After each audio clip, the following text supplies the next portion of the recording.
મસ્તિષ્કનો વિકાસ એ પણ વિકાસ છે અને પાયાનો વિકાસ છે. તમારો બીજો વિકાસ થયો પણ મગજનો વિકાસ ના થયો.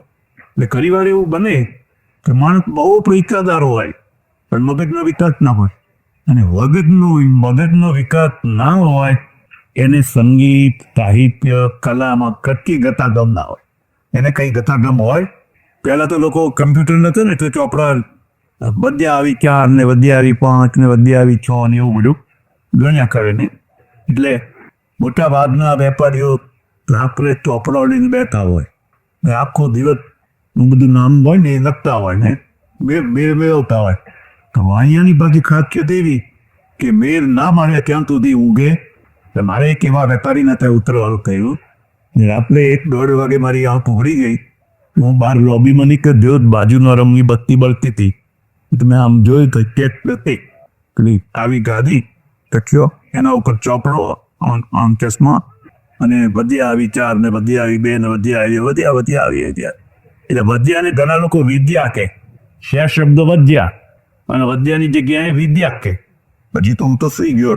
પણ સવારે હું કહ્યો કે મેં કહ્યું શેખ આજ તો તમારે ત્યાં બહુ વિદ્યા આવી. મને કે કેમ? કે હું રાત્રે કીધું 1:30 વાગે ઉઠ્યો, બહાર નીકળ્યો તો જોયું વિદ્યા આવી 4 ને વિદ્યા આવી 5 ને વિદ્યા આવી, ઢબલો થઈ ગયો વિદ્યા. મને કે ભેદ ના મળે ત્યાં સુધી ઊંઘ આવી. હવે આ અબજોપતિ માણસ, કરોડાધિપતિ નહીં, અબજોપતિ. અમે માળ હતા ને એના નીચે ઓટલો ને, એ ઓટલા ઉપર એનો નોકર કોથળો પાથરીને ગગટાટ ઊંઘે. એના નક્કાળ ઉપર અમલાય કોથળા ઉપર ગગટાટ ઊંઘે. મેં કીધું આ ભાગ્યશાળીને જેવો કોથળા ઉપર ગગટાટ નટકોના મૂલ આપે છે અને તારા ભાગ્ય પૂછ્યા કે વધ્યા આવી નથી પાવી. આ રાત્રે 1:30 વાગે નથી ઊંઘતો, નથી બાલ બચ્ચાનો તો નથી કોઈનો. તો આ એક પ્રકારની શું કહેવાય, એને બીજા કોઈમાં રસ જ નહીં. સંગીતમાં, સાહિત્યમાં, કલામાં પુસ્તક આપો ને જોઈ મૂકી જાય, અપાય જ નહીં. કોઈ દિવસ પૈસા લાય માણસને પુસ્તક ના અપાય. કથા આમ જોઈ આમ મૂકી દે બસ. એને રસ જ ના હોય, એને માત્ર ચોપડામાં જ રસ હોય. એટલે ભક્તોએ લખ્યું છે કે હે મા જગદંબા તું મને બધું આપજે.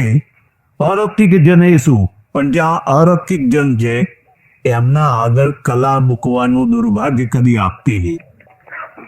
એ અરૌકિક જન એને રસ જ નથી, કથામાં રસ ના.